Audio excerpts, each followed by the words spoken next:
Yang kedua adalah, nah ini pertanyaan yang cukup banyak ditanyakan oleh Bapak Ibu di Live Kids Gereja Bethlehem, yaitu kedua adalah bagaimana cara kita sebagai orang tua untuk berkomunikasi dengan anak usia dini. Beda-beda kan ya, ada yang punya anak TK, terus ada yang punya anak SD, usia SD, SD kecil, SD besar, yang kelas 4 sampai 6, ini yang udah agak-agak para remaja. Tapi ini nih, gimana caranya biar tidak memancing emosi kedua belah pihak? Tadi sempat disinggung sedikit ya oleh Bapak Jarod, tapi gimana coba cara lebih praktisnya yang bisa dilakukan kepada tiap kelompok anak ini, Pak? Silahkan, Pak, tolong dijelaskan. Ya, kalau mau komunikasi sama mereka, kita harus jadi seperti mereka dulu. Harus pakai bahasanya mereka. Ya, istilahnya kayak Tuhan Yesus mau ngomong sama manusia juga, dia jadi manusia dulu gitu, supaya bisa nyambung. Ya. Nah, kalau sama anak usia dini ya, cobalah level kita diturunkan seperti anak usia dini. Mereka senangnya apa? Ya, saya punya cucu keponakan, ya masih umur 2 tahun. Saya tuh sampai belajar yang lagi ngetren tuh apa? Itu loh lagu anak Jepang yang nyanyi Maigono kone-kone-chan. Itu terkenal banget. Itu sampai saya apalin. Walaupun susah masuk di otak saya. Supaya apa? Ketika ini cucu saya datang, saya tuh bisa ngomong, bisa nyambung. Begitu saya nyanyi itu dia langsung noleh, langsung mau digendong, langsung mau main. Jadi apa istilahnya, yuk kita ngertiin kesukaan mereka apa, bahasa mereka apa, itu hanya jembatan supaya kita bisa nyambung ke omongan yang lebih dalam lagi ya. Nah, kalau untuk anak yang SD atau sudah remaja, kalau trik saya tuh coba mengenali teman dekatnya mereka ya. Teman di sekolah, minimal 4 ya. Saya tuh tahu namanya, rumahnya di mana, ya, orang tuanya siapa, paling nggak saya tahu gitu. Lalu teman gerejanya siapa, teman main gamenya siapa. Bahkan sampai anak saya sudah di Singapura, saya coba ngapalin teman apa di kampusnya siapa, di sekolahnya sana siapa, teman apa di asramanya siapa, walaupun muka Cina kan sama semua, namanya 3 nama semua, saya ngapalinnya susah. Saya coba ngapalin dengan follow PA, IG-nya mereka ya. Jadi ketika anak ngomong, "Ma, temanku si ini," saya tuh tahu, saya nyambung ya. Jadi itu jembatan. Lalu ketika saya mau negor atau mau nanya gitu, misalnya anak SD gitu ya, udah nonton porno atau belum? Saya mau mancing gitu ya. Temanmu si ini sudah mens belum? Oh, udah, Mbak. Terus gimana? Dia gimana? Nah, itu hanya jembatan aja, maksud saya triknya supaya dia nggak ke emosi. Ya, lalu maksud kita tuh kita tahu nih anak kita nonton porno, tapi nggak langsung, ayo kamu nonton porno ya, kamu buka porno. Enggak, tapi saya nyinggung temennya dulu. Gimana tuh temenmu? Ya nggak ada papa mamanya, nggak ada yang ngawasin atau apa. Baru dia kepancing, iya sih Mbak, dia gini, dan aku waktu itu main di sana juga aku sempat lihat, tapi terus aku nggak mau sih Mbak, ya, gitulah istilahnya ya. Jadi kenali dulu teman dekatnya, itu hanya untuk memancing supaya kita bisa masuk ke komunikasi yang lebih jauh lagi. Terima kasih. Ya, dari saya anak pra usia dini, lalu tadi anak 1 sampai 3 tahun, lalu 4 sampai 6 tahun atau anak SD 4 sampai 6 ya berarti pra remaja. Oke. Kalau remaja sudah merasa dirinya besar, dewasa tapi belum. Nah, sekarang kalau pra remaja ya SD lah. Nah, ini mungkin jadi 2 kelompok sebenarnya sih, anak di bawah SD, TK, usia dini sama SD. Jadi saya kelompokinnya 2 ya. Anak di bawah TK ya, usia dini di bawah 6 tahun itu memang otak kirinya belum berkembang, yang berkembang otak kanan, atau lebih gampangnya itu dia lebih kuat perasaan, sensitif, tentu karena perasaan gampang nangis, gampang cengeng gitu loh. Nah, Bapak Ibu aja sudah, maaf nih ya, sudah tua gitu ya. Kalau masih terpancing emosi, berarti sudah tua tapi nggak dewasa-dewasa gitu ya. Jangan menuntut anaknya yang usia dini dewasa. Jadi anaknya tantrum gitu ya, udah wajar namanya anak usia dini gitu ya. Itu memang mainnya perasaan, jadi tantrum, banting barang itu biasa banget. Tapi kalau anaknya remaja banting barang itu ada yang salah gitu ya.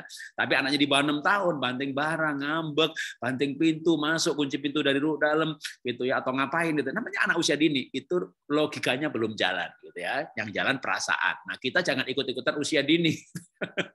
Jadi kita punya logika, harusnya kita punya tidak sadari loh, kadang-kadang itu nggak sadar ya, anaknya ini masih usia dini, jadi dia akan banyak perasaan. Nah, cara berkomunikasi dengan anak usia dini yang logikanya belum kuat, tapi dia perasaannya kuat. Ini istilahnya, ini istilah saya ya, maka orang tua jadi gembala, memberikan teladan. Kalau anaknya udah 6-12 tahun, orang tua jadi gembala plus guru. Karena anak ini logikanya mulai kuat dan anak akan bertanya why, kenapa gitu ya. Anak di bawah 6 tahun kita punya otoritas. Udah pokoknya nurut papa mama. Mama tuh sayang kamu, yang mama putuskan itu terbaik buat kamu. Itu anak di bawah 6 tahun gampang tuh. Tapi kalau udah 7 tahun nggak semudah itu, apalagi di atas 12 tahun ya. 6 tahun aja itu sudah mulai kenapa? Karena pertanyaan kenapa itu bukan memberontak. Untuk memuaskan otak kirinya, logikanya, yang dia nanti 12 tahun makin logika lagi, tapi 6 tahun, 7 tahun, bahkan kadang-kadang 5 tahun aja. Kenapa? Jawabnya apa? Karena. Dan karena itu harus mulai logis. Kenapa gunung bisa meletus? Karena walaupun itu ada pohon, dingin, tapi sebenarnya di dalamnya itu ada apinya, namanya magma itu. Itu 7 tahun udah bisa. Ya. Jangan karena itu jawabannya rohani terus. Rohani terus itu belum tentu benar loh. Mah, kenapa gunung bisa meletus? Karena Tuhan ciptakan begitu. Kenapa kupu-kupu bisa terbang? Karena Tuhan ciptakan begitu. Lalu kenapa itu ada kata bisa di air, bisa di darat? Karena Tuhan ciptakan begitu. Nah, nanti dia ulangan biologi, semua jawabannya adalah karena Tuhan ciptakan begitu. Kalau dilihat orang tuanya, ternyata pendeta GSJA. Jadi begitu anak di atas 6 tahun, 7 tahun ya, itu anak harus dijawab dengan jawaban yang logis. Orang tua tidak boleh emosi kalau tidak bisa menjawab. Ya, cara yang terbaik adalah, aduh, mama juga nggak tahu nih. Tapi sebentar ya, papa mama cari tahu dulu gitu.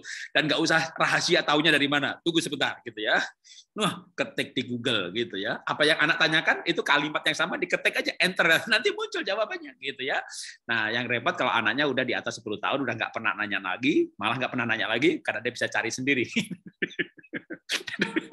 Udah remaja, udah nggak nanya lagi, diem aja masuk kamar gitu. Nah, ini repot juga, nggak ada komunikasi. Apalagi kalau nggak ada komunikasi itu karena dia sudah sakit hati, nanya orang tuanya marah melulu. Jadi gimana supaya nggak emosi? Kembali lagi pada cinta ya. Tapi kalau Pak, saya betul-betul emosi Pak. Oke. Begitu mau emosi, tarik nafas dalam-dalam. Kenapa tarik nafas dalam-dalam? Supaya otak kita penuh oksigen, kita menjadi logis, perasaan kita dikendalikan. Cara yang kedua supaya kita nggak emosi, selain tarik nafas, sebut nama Tuhan. Ya, Tuhan Yesus tolong. Nah, itu akan membantu kita penguasaan diri. Ya, membuat kita itu sadar penguasaan diri. Betul-betul nggak sadar, nggak tahan. Berhenti nasihatin. Berhenti ngomong, berhenti nasihatin. Tunda nanti. Ya udah kalau gitu, oke. Jadi anak mengajak berbantah-bantah, orang tua yang mengambil keputusan mengakhiri perbantahan itu. Jangan merasa kalah. Oke. Biar papa mama juga nggak emosi, kamu nggak emosi. Oke, sampai di sini dulu ya. Kamu anak yang cerdas, yang kreatif. Papa mama nggak siap menghadapi logika kamu, atau kita nanti sambung lagi gitu ya. Kalau anak masih mau terus nggak apa-apa, dengarkan aja. Walaupun kita emosi, tapi kita berhenti ngomong. Ya, kita berhenti ngomong, dengarkan. Oke, papa mama akan pikirkan ya gitu. Jadi kita malah kayak ngalah duluan gitu ya. Kenapa? Ya jujur kita kalah. Kadang-kadang anak-anak 4 SD itu sekarang kan pinter-pinter gitu ya. Coba aja dengerin aja dulu gitu. Walaupun itu hal-hal yang mungkin bahkan terlalu gitu ya. Mungkin soal LGBT, soal pandangan bahwa itu kan nggak dosa Pak, itu DNA Pak gitu. Anak ngerti begitu umur 5-6 SD gitu. Dan kita tahu betul itu salah, tapi kita nggak bisa jawab. Lebih baik ya dengerin dulu aja. Nanti dengan dengerin itu kan kita tahu nih. Tahu apa yang dia sampaikan.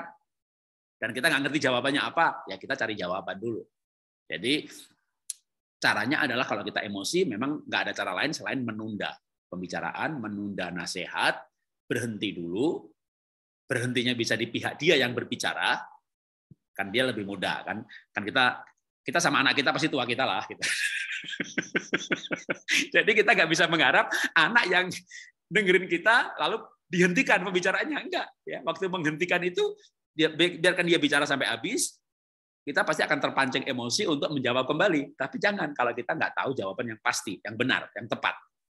Ya, kan. Jadi waktu mengakhiri itu jangan gantungnya di dia, gantungnya di kita aja malah nggak apa-apa.